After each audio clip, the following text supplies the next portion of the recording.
Today we're going to be installing TPMS sensors on the RX8. Seriously, I just had it. As you can see, the RX8 is back up on jack stands. Again. The reason that it's up on jack stands is because today we're going to be installing TPMS sensors into the wheels of the RX8 so that I can get the annoying light on the dash to go out. In order to do that, I need to pull all the wheels, take them over to a tire machine, break them down, install the TPMS sensors, reinflate them, and bring them home. When I tried to program these with my TPMS sensor programmer, I couldn't do it. It wouldn't allow me to. And after doing a little bit of research from what I've read online, all you have to do is install them in the car, let it sit for like, I don't know, 20 minutes or something, go for a drive, and then the computer recognizes them and everything just kind of happens automatically.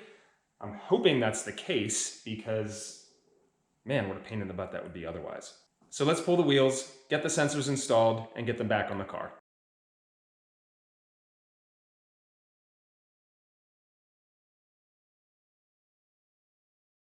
You can see here we've got the bead broken loose and we've got plenty of room to work. We're going to start by removing the old valve stem and then putting the new one in.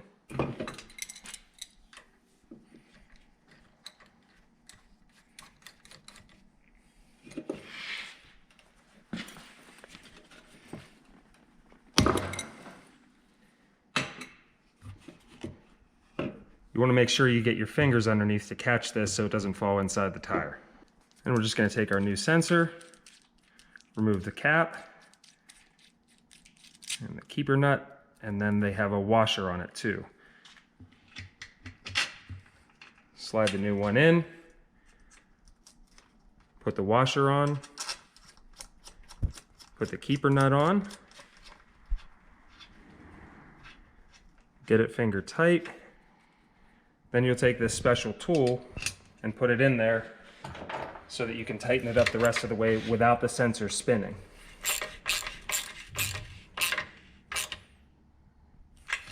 And there you have it. Now that the sensor's installed, we just need to fill the tire, get the beads to seat, and then I'm probably going to spin balance this thing just to make sure that the added weight of the sensor didn't unbalance the tire. Well, it did need a 1/4 ounce to get it balanced back up after putting the TPMS sensor in, but we are at zeros. We are good to go. Let's get the other 3 done and get them back on the car.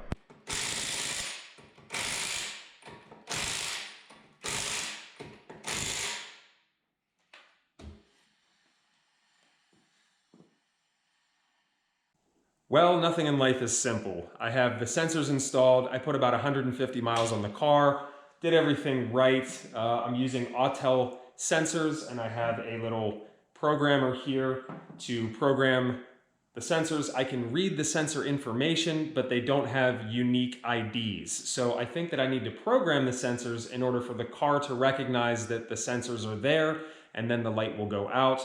However, I have been unable to use my programmer to program these sensors.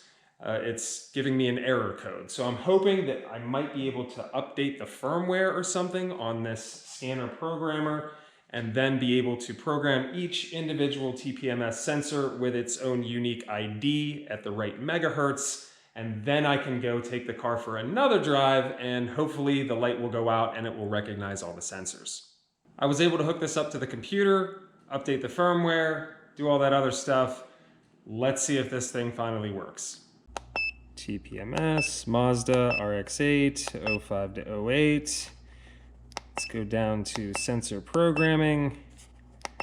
Auto create 1 to 16. We will hold it up next to the sensor. Oh, 1 sensor detected. Do you want to continue? Yes.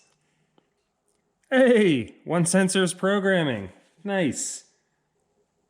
Oh my gosh, this would be flippin' awesome if this works. I never thought it would be such like a difficult process to just make things work. And apparently I was just using newer sensors with older software and they just weren't communicating. So that's a good thing to know. I'll have to do a video on how to update this. Great news, the TPMS light is out on the dash. That's one less thing off of my list. Turns out if you properly program your sensors and then go for your test drive, the light goes out because the car recognizes that the sensors are there. So that's great news. I'm thrilled. I have one less light on the dash. I still have an airbag light on. It's giving me a passenger side safety belt pre-tensioner light, and apparently that's a common problem with the RX8s. That'll probably be in the next video.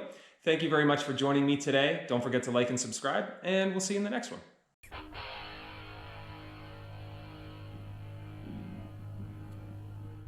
Yes, you will have no lights.